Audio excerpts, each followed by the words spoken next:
Ano tayo?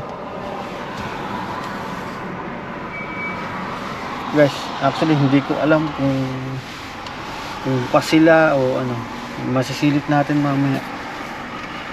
Oh guys, yun na. Okay na. Ngayon pala ang schedule natin. Ngayon. Ang kinukuha na yung sakay natin. Ano. Yung dalawa raw ay hindi na raw pwedeng isalpa kasi nga may damage na. No? Tapos yung dalawa pa pwede pa. So ang mangyayari, so guys yun, good morning no, good morning sa inyo no. So eto guys, actually since magsa-summer na no, napagpasyahan na natin na magpalit na tayo guys ng gulong no. At ito nga binibitbit natin, naka-schedule kasi tayo guys sa sa madalas nating pagpapalitan ng gulong dito lang sa dito lang din sa malapit lang din sa bahay no. At ngayon kasi ang yun guys, ngayon ang schedule nito, nagpa-appointment tayo last week, 2 weeks ago pa kasi nga marami ang papalit ngayon guys ng wait lang nilo ng mga gulong no, kaya punuan din ng schedule. So ngayon ito papalitan natin, dadalhin natin doon. Tapos yun, sila na magpapalit from winter tires. Papalitan natin ng all season na na gulong no, kasi dito 'di ba alam niyo naman hindi naman po pwede na hindi ka magpalit ng all season or all weather kasi from winter kasi baka sa sobrang init ay pumutok yung mo, yung gulong no. Kaya yun, talagang as much as possible dapat kapag summer yan, palita tayo ng gulong no. Actually plano ko nga noon no, kung naalala nyo yung vlog natin noon, yung time na nagpapalit tayo ng gulong talagang dapat bibili na tayo guys ng all weather no. Kaso nga lang medyo medyo nagtitipid pa tayo, kaya muna yung munang dati nating gulong, yung una nating gulong nung binili natin itong sasakyan na to no. Yan yun, all season yun nabili natin ng all season ng ang gulong.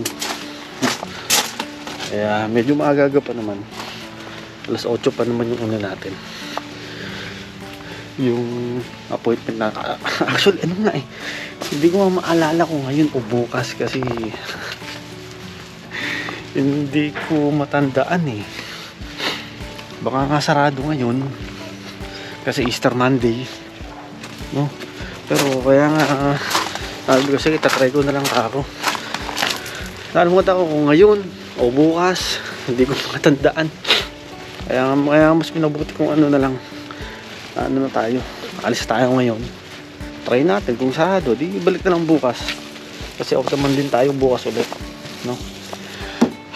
Mapapansin nyo guys, naka jacket pa tayo.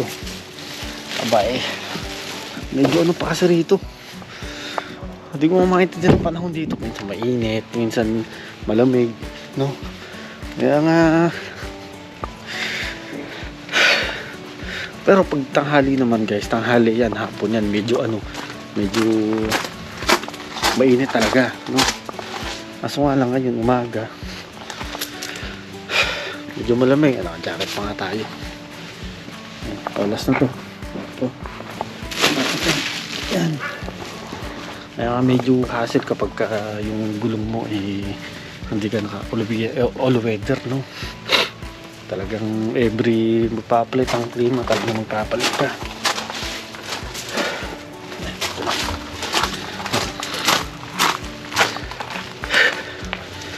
Grabe. Medyo malamig pa, ala ako na. Pero syempre compare noon no, na talagang winter hindi. Naman, medyo kaya naman yung lamig ngayon.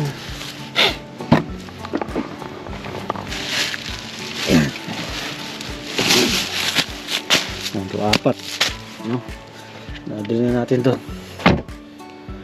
Yan. So guys, to, alis na muna kami. Eto guys, on the way na tayo. Ayan o. Ganda rin ng ano ngayon, ganda rin ng panahon ngayon. Pero hindi naman siya ganun kasani, no? Ano siya? Medyo makulimlim nga lang. Pero kahapon medyo nag-uulan-ulan din dito. Pero nakita ko sa ano this week yan. Maganda ang ano ngayon. Maganda ang panahon ngayon. No? Sama na naman natin si Lilo. At alam niyo naman itong bata na to, talagang hindi papaiwan. Kaya ano tayo? Guys, actually hindi ko alam kung pa sila o ano. Masisilip natin mamaya. Ano natin? Sige.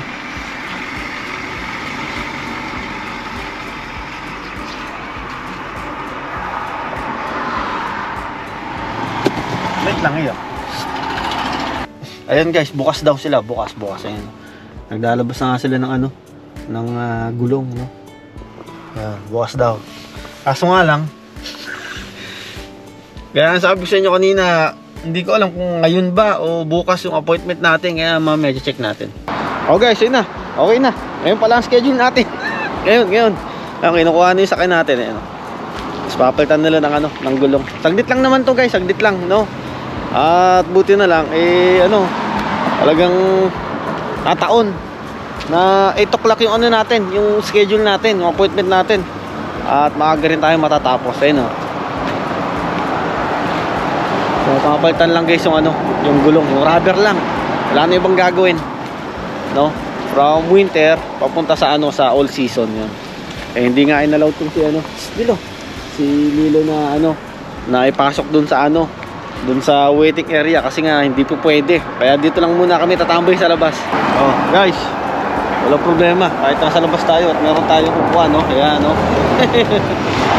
Kahit kami dalawa ni Lilo rito sa ano, sa labas, no? At di nga tayo pinapasok dun sa ano, dun sa may waiting room nila. Guys, meron tayong problema, no? Kinausap ako nung mag-ayos ng gulong. Yung dalawa raw ay hindi na raw pwedeng isalpa kasi nga may damage na, no? Tapos yung dalawa po pwede pa. So ang mangyayari, yung dalawa ang i-install ngayon, which is ilalagay nila dun sa harap. Tapos yung dalawa titingin pa tayo sa ano, titingin pa tayo kung may mabibilan tayo dito sa marketplace ng gulong ng ano, ng all season, no? Kasi nga hindi nila pwedeng ikabit doon kasi nga may damage na. Baka rin syempre hindi na rin safe, no? Kaya sabi ko yun, dalawa na lang muna install nila ngayon kasi ganoon din naman ang bayad per tire naman.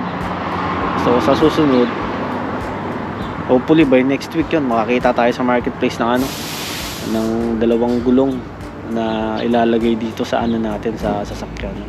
Na actually nakita ko na nga rin yun, na medyo may crack na nga rin yung gilid nung dalawa, na yung isang gulong. Tapos yung isa talagang pudpud na, hindi na kayang gamitin ng isa pang season, no? Kaya yun, yun na lang gagawin. Yung dalawa ilalagay, tapos yung dalawa yun na, dispose na talaga, no? Kaya magano tayo, titingin tayo mamaya sa marketplace ng ano, baka mamaya makakita tayo ng gulong ba na medyo mura-mura lang. So yun guys, okay na tayo. Pakita ko muna sa inyo, ayan o, napalitan na rin. Ito guys yung ano, ito guys yung medyo hindi pa pudpud ito yung pinalitan nila, no? So mas okay, no? Tapos ang natitira na lang is ito, ayan, winter tire pa rin yan, nasa likod natin, no? So buti nakakuha tayo ng slot by next week Tuesday, no? Tapos ito, nag-search na ako sa marketplace. Nakakuha na tayo. At buti na lang meron tayong nakuha, no? At medyo okay pa naman.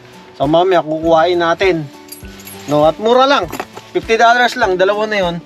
Tapos nakaano pa siya, Bridgestone pa ang tatak, no? Kaya yun, buti na lang meron tayong nakuha, no? Medyo kasi tayo ngayon, medyo nagtitipid tayo. At medyo marami-rami rin tayo kasing binabayaran, no? Hindi pa tayo makakuha guys ng ng brand new. Well, ano naman? Medyo okay din naman yung napili natin kanina. Nakuha natin kanina sa marketplace. Medyo okay naman. So, pwede pa naman yun siguro ng isang season, no? Kaya yung kuhain natin mamaya. Tapos next week ipapalit na natin yung sa likod na gulong natin para at least balance na siya. Do, kinusap ko naman yung kung wala bang magiging apekto yung sa harap natin all season, tapos yung sa likod winter tire. Wala naman daw. Medyo medyo meron onte pero hindi naman yun big deal. Sabi naman yung nagkakabit ng gulong natin. No? So, yun. Babalik ulit tayo sa next week, Tuesday, alas 4 appointment natin. Naghahanap ako ng umagang appointment. Wala eh. Pero okay na rin yun. At least para maan na rin. Palitan din nila kaagad, no? Agad-agad. Para bago dumating yung summer, naka all season na tayo. Guys, ma-open ko lang, no? Isa sa na gusto ko rito sa dito sa shop na pinagpapalitan natin ng gulong, yung Big O Tires, ay sila guys, hindi sila yung kasi kung naalala nyo, gumawa tayo ng vlog noon last year, no? Na plano rin talaga nating magpalit na. Tapos meron tayong pinuntahan na isang shop, ay talagang guys, hindi kami inallowed na na magpapalit ng gulong kasi nga kesyo yung ipapalit naming gulong ay medyo pudpud na ganon. Daw maganda yung suggestion niya. Maganda naman. For safety ba. Kaso nga lang guys, ang napansin ko dun sa dun sa nag-offer sa akin noon. Bakit dito sa Big O Tires pinalitan nila? Sinalpak nila yung dala nating gulong na nabili rin natin sa marketplace noon. Sinalpak nila rito, which is kayang-kaya pa namang gamitin ng isa o dalawang season pa. Pero dun sa nauna nating pinuntahan na hindi nila pinalit yung dala-dala nating gulong at inoperan tayo ng gulong nila, hindi nila pinalitan, hindi nila sinalpak yung dala nating gulong. So ibig sabihin guys, ewan ko kasi yun lang talaga yung napansin ko na para lang siguro para lang din kumita sila, ay hindi nila isasalpak yung dala mong gulong. Instead bibili ka sa kanila ng gulong, no? Para syempre dagdag rin sa kanila, pero hindi naman yun kumbaga bilang customer din, alam mo yun, oo, safety ang pinag-uusapan, pero kung pwede pa naman at kaya pa namang gamitin ng isa o dalawang season, bakit, alam mo yun, bakit hindi? Kasi nga sabi nga sa akin dito sa actually chinek ko rin yan dito sa sa Big O Tires, ang sabi nila nung time na yun, pwede pa naman to, pwede pa. Kaya nga nung time na yun, tuwang-tuwa ako kasi nga nila sinalpak nila yung dala nating gulong, which is pwede pa naman daw talaga. Tapos yun, kung nataon at hindi nila isalpak yun, sayang yung bilhin natin sa sa gulong natin na na second hand. Sayang talaga. So buti na lang yun. So kaya pa naman.